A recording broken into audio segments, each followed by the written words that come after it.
The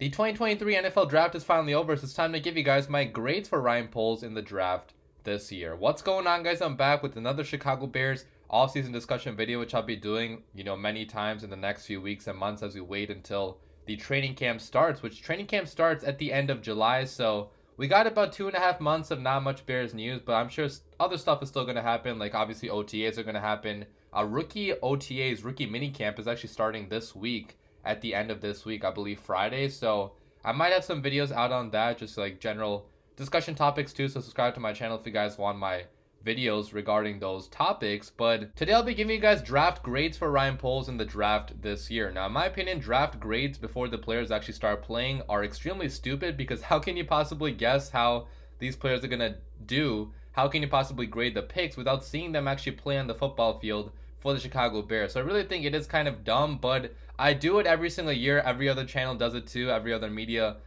outlet does it too. So why not keep on doing it, just to kind of give like a guess of how, these picks are going to be in the future and what the, thoughts are on the draft right now before they ever start playing. Now, obviously, this is just for fun. Don't take it too seriously, because like I mentioned, draft grades are kind of stupid until you actually see them play on the football field. But it doesn't mean that we can't discuss them right now and talk about our thoughts about the class right now. And in terms of my grading system, I'll be basing it on 3 different categories. So number 1 is going to be talent. Did you get a talented football player for the Chicago Bears? Does he have a high ceiling? Can he be really good in the future? Number 2 is going to be value. Okay, did you get this player at a position in the draft where it made sense, where it was not too much of a reach? And number 3 is going to be need. Did we actually need this player on the team? I know that a lot of fans want their team to go best player available, but at some point you have to fill in major roster needs as well. So filling in a need is pretty important as well. So those are my grading categories, and let's just begin. All right, so our first pick was Darnold Wright in the first round at pick number 10 overall, the tackle from Tennessee. And I'm going to give this pick an A, guys, because you guys know I've been high on Darnold Wright for a long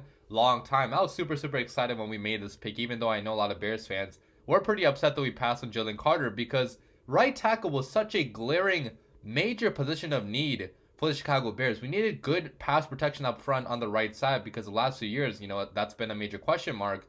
The entire offensive line has been a major question mark. And getting one of the best pass protecting offensive linemen in this entire class, a guy that went up against really good competition in the SEC, allowed 0 sacks last year, a guy that has the work ethic too to succeed in the NFL. There's no question about his football character, unlike a Jalen Carter who has many question marks about his football character. So you're inserting a stable guy into the locker room, a guy that's really good at what he does, a very high upside guy too. I mean, he's only 21 years old. His best football is 100% ahead of him, and you're finally building around your franchise quarterback, giving him the protection he needs to break out as a passer next year in probably the most important season ever for Justin Fields, if he wants to be on the team for long term. So I have to give this pick an A for all those reasons. I know a lot of Bears fans thought this pick was a reach at pick number 10, but I 100% disagree with that, because getting a high upside, really good pass protecting right tackle. I mean, the right tackles in the NFL nowadays, the high upside elite ones, get paid $18-20 million per year now. I mean, you guys saw the Mike McGlinchey contract. You guys saw how much Lane Johnson gets paid. So if you're getting one of the best right tackles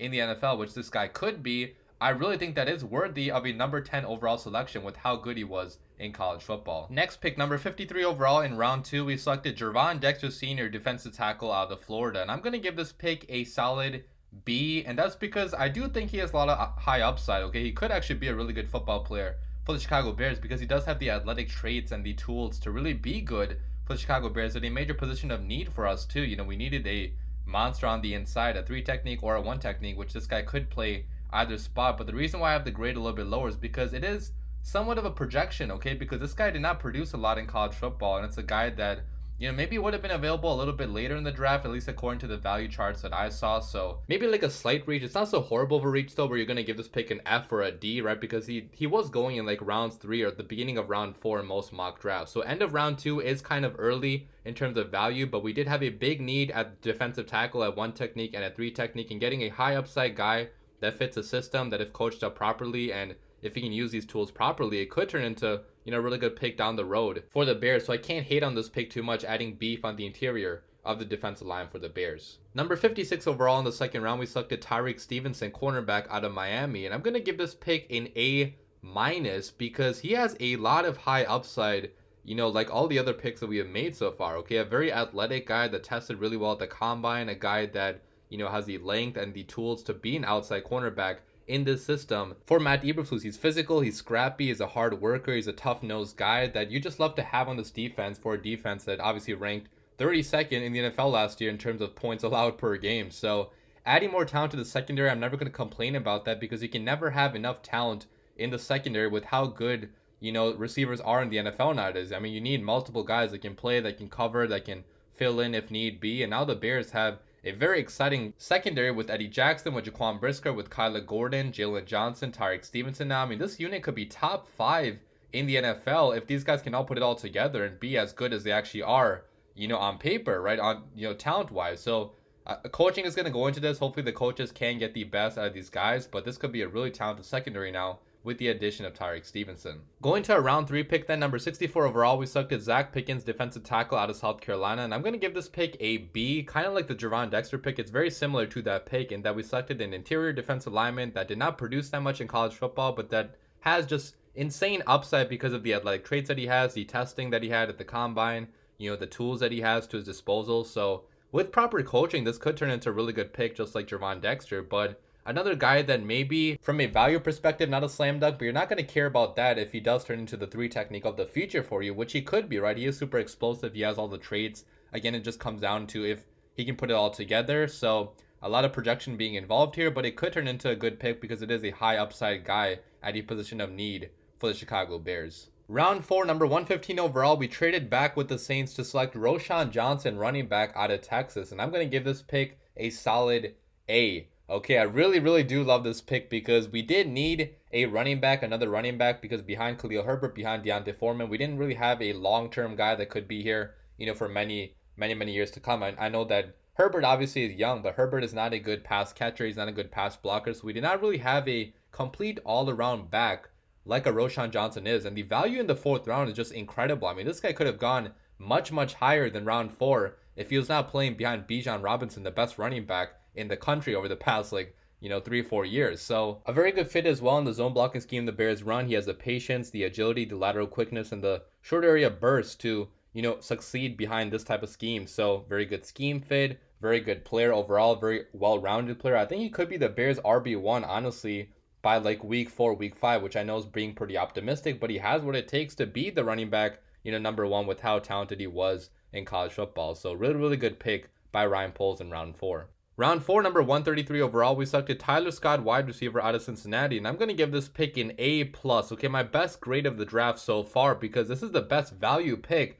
that Ryan Poles probably has ever had as GM of the Chicago Bears, because this is a guy that could have easily gone in rounds 2 or rounds 3 with how much of a high upside guy he is, how productive he was in college football. He was one of the best separators in college football last year for Cincinnati, and adding him to a system where Justin Fields loves guys that can separate at Ohio State. Justin Fields only had guys that could separate and run routes and get open. I mean, that's a perfect fit for a quarterback that has to break out as a passer. This guy has top-end speed, top-end agility, top-end acceleration. He could win matchups on the outside based on purely his speed. And I just love the idea of adding another weapon for your franchise quarterback, because even though Ryan Poles traded for DJ Moore, he was not satisfied with only doing that. He shouldn't have been. I mean, all the best teams in the NFL, they have multiple great weapons on the field and great depth as well for the quarterback at receiver. And the Bears have always been lacking in that department, but no longer. I mean, now the Bears have some of the best weapons probably in the entire NFL if you look at the entirety of our receiver group. So really good pick by Ryan Poles in the 4th round. Going to the 5th round, number 148 overall, the Chicago Bears selected Noah Sewell, linebacker out of Oregon, the brother of Penei Sewell, obviously. And I'm going to give this pick a B.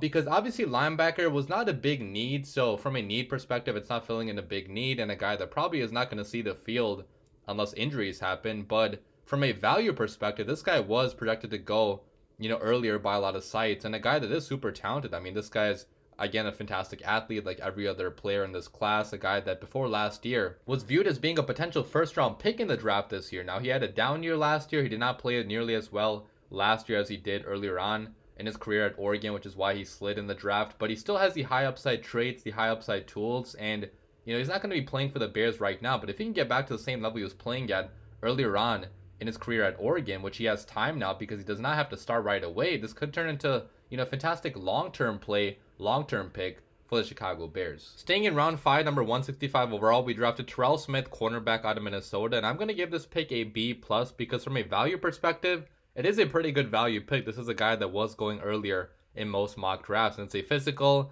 scrappy guy that fits what the Bears are looking for in the secondary, a guy that wants to hit you hard, a guy that can play all over the defense too. I mean, he could play some safety, he could play some cornerback, some nickel cornerback. He has scheme versatility in that regard. So I do like the versatility aspect of it because, as we know, injuries happen every single year and you need guys that can step in if they need to and play pretty well. So I do like that, and he's a guy that fits, a guy that's talented, a guy that probably went later than he should have. So pretty decent pick by Ryan Poles. And then lastly, the 7th round picks. First of all, Travis Bell, we selected him at pick number 218 out of Kennesaw State, defensive tackle. And I'm going to give this pick a B+. You can't really talk about a 7th round pick that much because you're not expecting a 7th round pick to really do anything for you, because 99% of the time these guys are not going to be on the team in 4 or 5 years. But this is a guy with upside, a very athletic guy, a guy that fits the defense because he is athletic and he could be a 3 technique type of guy. And I'm not sure how it's going to translate to the next level at the NFL level, right? Because he played at such a small college, but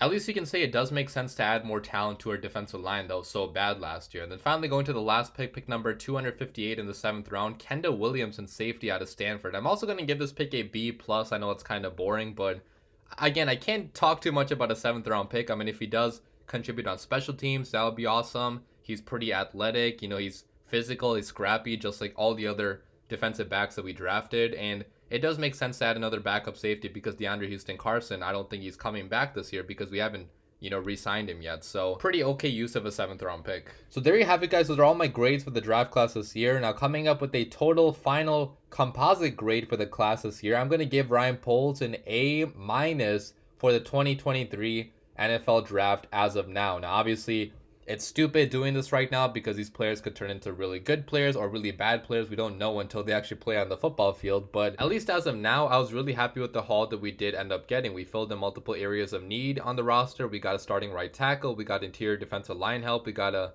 another outside cornerback. We got depth at running back, receiver. Got some more depth in the secondary and at linebacker as well. So I do think that Ryan Poles did a pretty good job in the draft this year. Even if you look at the people around the media world, a lot of people are rating the Bears class pretty highly this year. Even Dane Brugler, who writes for The Athletic, I think he ranked the Bears draft class as top 5 this year. I think it was 5th overall in his rankings. So a lot of people are high on the Bears class. I think there's a lot to like about it, and we'll see in the future how it actually ends up turning out. And you have to also remember that getting DJ Moore, any 1st round pick for next year, and a 2nd round pick for 2025 are also included technically in this class because we traded back from number 1. So if you want to be technical about it, we also got a number 1 receiver and future assets as well, which could be pretty highly valued assets because the Carolina Panthers might not be that good next year with a rookie quarterback. So overall, you should be very excited about the class if you are a Chicago Bears fan. We'll see how it turns out in like 3-4 years from now. But leave your comments down below. What grade would you give